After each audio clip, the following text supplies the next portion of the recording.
Hey guys, welcome to Black Angus Reviews. It's been a while since I did a video, so I figured I'd start with some recent endeavors I've had with media. So, Batman Hush back in July released, and I finally got a copy from the library. If you like the comic, I don't think this is great. It focuses, I would say, mainly on Catwoman and Batman's relationship, and it feels like all the other characters are just kind of like, oh yeah, they're here, as opposed to the comic. If you don't like the comic, or if you haven't read the comic, it might be fine to you, but I just think it's kind of bland. It doesn't really capture what the comic was. But, you know, try it for yourself. You might like it and disagree. And I've also started reading some Silver Surfer. This is Volume 3 Freedom, and the first short issue is called The Answers. This little short story where Silver Surfer is trying to find the edge of the universe, go past it, and Galactus is kind of telling him, like, yeah, there's no point, there's no answer. And there's some really trippy art. I've not really seen comics look like this, so it's really cool experiencing new media, quote unquote. And so I tell you, oh great, 2-page shut.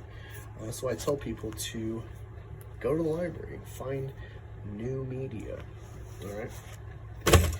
The main reason we're here, though, with new media, is this book, Dinosaurs vs. Aliens, by Grant Morrison, and the director of Men in Black. So what's the pitch? All right, so it says, from the minds of acclaimed filmmaker Barry Sonnenfeld and superstar graphic novel creator Grant Morrison comes Dinosaurs vs. Aliens from Liquid Comics. The story focuses on a secret World War battle that was never recorded in our history books. When an alien invasion attacks Earth in the age of the dinosaurs, our planet's only saviors are the savage prehistoric beasts, which are much more intelligent than humanity has ever imagined. Now, seeing this book, looking at the titles, like, you know what? This is probably some ancient alien shit. Let me give it a chance. And I was wowed. I can't wait to show you this. If I had to compare it to, with my small bit of knowledge of comics thus far, if I had to compare it to something I've read, it would be Cyberfrog, Blood Honey. It truly has the same kind of voice, like Chelsin from Cyberfrog, the mothership that births Salamandroid and Cyberfrog. I really recommend you checking this out. I'm going to show you why, and then there'll be spoilers throughout. You'll be seeing all the artwork and everything, but I'm really excited to show you this. It's really worth the read, and there's a surprise at the end with this, so stay tuned. All right, so just a couple excerpts from thoughts of the creators, and it's cool because you got these chapters like Cyberfrog again. The first one's Dominion, and you come across this alien. Seems like he's in stasis or hurt. There's other aliens like, hey, wait, we found him. I think he's dead. All right, so then they recover him, and then you get into that character's thoughts, his recorded audio, what have you, through voiceover about their mission. So for whatever reason, they're refugees, and they come to Earth. All right, and it turns out there's already indigenous population of dinosaurs.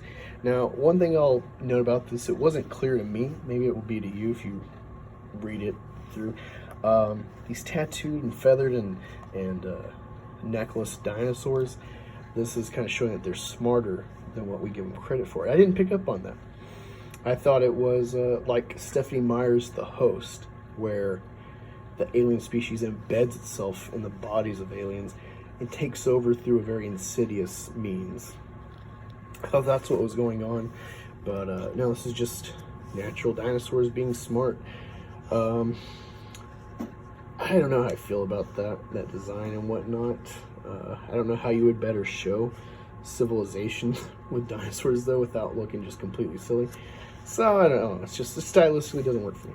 But we'll continue, and you get this really cool look of these predators, these tribes with headdresses and paint and feathers. It's really cool. They tie bones, like tusks to their face and everything. And they're kind of showing you how dinosaurs were before aliens come, that, you know, there was some savagery amongst each other.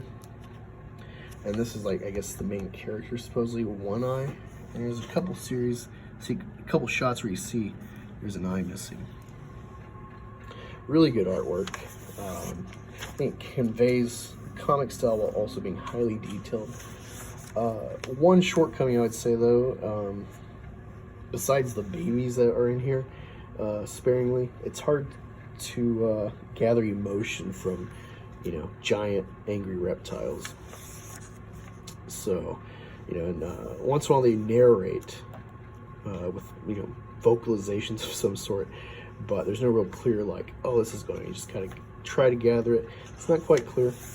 So that's just a shortcoming, I think, of the characters that are using dinosaurs and staying fairly realistic to what they are, you know, just bodily, how they would emote.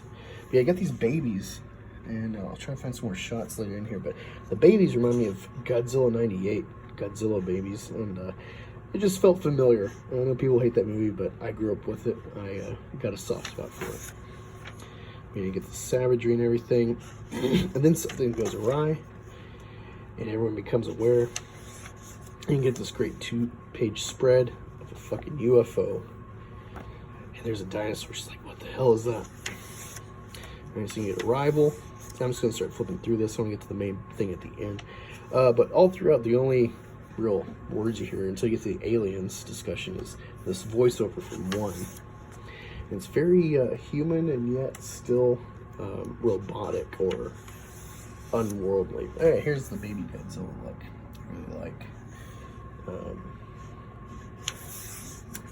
Yeah, the action's really good throughout this. The artwork, there's a lot of great detail. A lot of effort put in this. You see, you start getting the interaction with these like drones, kind of scouting the planet, and they realize, like, oh god, these dinosaurs, they're violent, they're vicious. Alright, so then you can start getting these very odd designed aliens, bug-like, you know, so it's like an invasion. They very much give you this kind of like biomechanical distinction between this like seemingly unnatural invader compared to the indigenous dinosaur.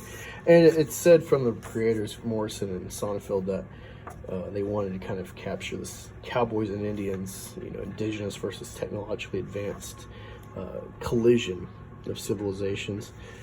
And it's kind of cool how they show like their scientists kind of this kind of unfeeling perspective, and their actions start to kind of entice violence and aggression. And yeah, it's a pretty simple story. It's just, I really like the voice of this. Again, it's like Cyberfrog in that way. And I remember there's a video recently, about a month ago, EBS talked about Grant Morrison and Jeff Johns, maybe one other voice or writer that he's kind of internalized as someone to kind of build off of their knowledge and style and whatnot. And I see it now. I don't recall reading Grant Morrison before this, but wow, if this is just kind of a throwaway project, I want to see what, you know, quality stuff he's done. All right, and this is the end. This is the cool thing at the end. It ends on end of part 1. So I was looking into this. Apparently it's supposed to be like a film trilogy from Sonnenfeld. I don't know if doing 9 Lives derailed him being a legitimate director, or Grant Morrison wasn't interested, because they were doing different scripts for what the comics were versus the film, which I like. I don't want this to be the same as, you know, I don't want it to be what I anticipate Game of Thrones is, where it's the same thing as the book for the most part, besides minor detail changes. I like things being different, having a surprise from one medium to the next. But yeah, it's really cool. You got this kind of the sketchbook in the back, see some designs and everything. It's kind of cool how they, I actually would have liked it if they went with this, you know, have a bit more of a humanoid body, but still very alien. Yeah, you see the detail and the work and everything. It's really nice. But yeah, oh yeah, this is also cool. If you're new to comics, thinking about maybe writing ones, kind of gives you a background, a little insight of how people write panels. I really appreciate this, because that's something, writing Meth Gator, I'm curious about myself. But yeah, I'm, if anything, I'm disappointed. You know, I gave my criticisms here and there about it, but overall I really like this. I just feel disappointed knowing that there's more to this that hasn't come out yet. So this is from Dynamite. So if you really like this, or if you check it out and read it and like it, how about you join me in kind of bothering Dynamite on Twitter, like, hey, keep this going, what happened to this?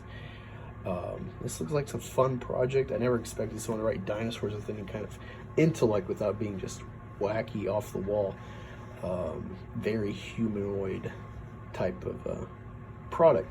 Okay, let me know what you think in the comments. It's give me any suggestions you want me to cover, or just to read about myself, like I showed you with Silver Surfer. But until next time, talk to you later. Hopefully I'll have another upload today regarding Comics Explained, Doug Ernst, and Comicsgate. Let's look forward to that.